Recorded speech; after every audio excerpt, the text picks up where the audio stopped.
Apart from walking through the events that led to Rodney Alcala's 1979 arrest, Woman of the Hour's ending also features a brief segment that highlights what happened to the serial killer and Cheryl Bradshaw in the years that followed. Directed by Anna Kendrick, Woman of the Hour is a true crime thriller that recounts many crimes committed by series killer Rodney Alcala.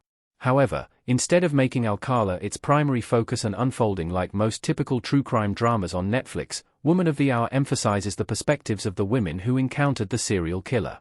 The Anna Kendrick movie's unique approach towards the genre helps it to address several systemic issues that allowed killers like Rodney Alcala to get away with their crimes.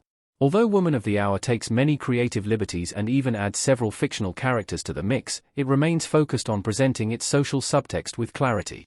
While its ending may seem a little anticlimactic because it only follows a segment of Rodney Alcala's long timeline of crimes against women, it manages to stay with the viewer long after its credits start rolling. What happened to Rodney Alcala after Woman of the Hour's ending? His mother posted his bail. Daniel Zovato as Rodney Alcala in Woman of the Hour and the real Rodney Alcala. As the textual epilogue in Woman of the Hour's ending reveals, Rodney Alcala's arrest on February 14, 1979, did not mark the end of his long string of crimes. Soon after 15-year-old hitchhiker Monique Hoyt, portrayed as Amy in the movie, filed a police report against him, his mother posted his bail. The same year, on June 13, Rodney Alcala sexually assaulted and killed a 21-year-old computer keypunch operator, Jill Marie Parento. He cut himself while leaving her apartment through a window, and the blood evidence confirmed he was the killer. Only a week later, a 12-year-old girl from Huntington Beach, Robin Christine Samso, disappeared while returning home from a dance lesson. According to Samso's friend's account, Alcala had approached them on the beach and asked if he could click their pictures. 12 days after her disappearance, Samso's body was found in the Los Angeles foothills. In July 1979, Rodney Alcala was finally arrested again and held without bail. Although he was sentenced to death twice in the years that followed, his case went through several complications that eventually led to him getting convicted of 5 counts of first-degree murder. In March 2010, he received his third death sentence. However, after he was extradited to New York in June 2012, where the death penalty has been abolished since 2007, a judge sentenced him to an additional 25 years to life. On July 24, 2021, Rodney Alcala died at the age of 77 under unspecified natural causes in prison in Corcoran, California. Why Amy asked Rodney to keep their meeting a secret. Amy realized she could only escape if she played along.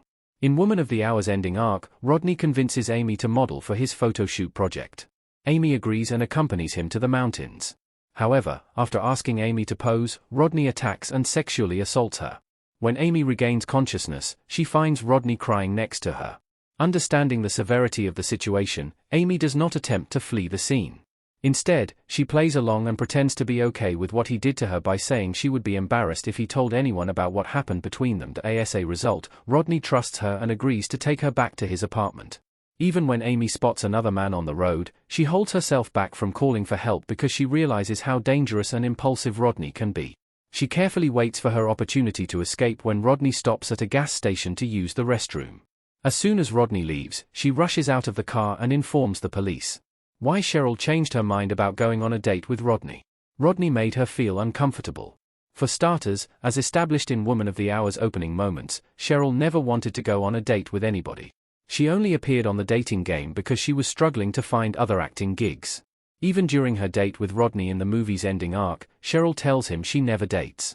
She recalls that her agent convinced her to go to the dating game, claiming it would get her good exposure. This is when Rodney's behavior takes a strange turn because he is unable to handle the rejection Cheryl expresses. His behavior only gets creepier as he walks Cheryl back to her car.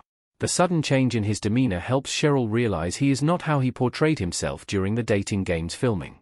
When he asks her for her number, Cheryl carefully gives him an incorrect number. Although he figures out what she did and threatens to hurt her, Cheryl manages to flee the scene because the fear of attracting attention from bystanders holds Rodney back. How Rodney Alcala made it to the dating game show despite his criminal record. The show's creators lacked the technology to check the contestants' backgrounds.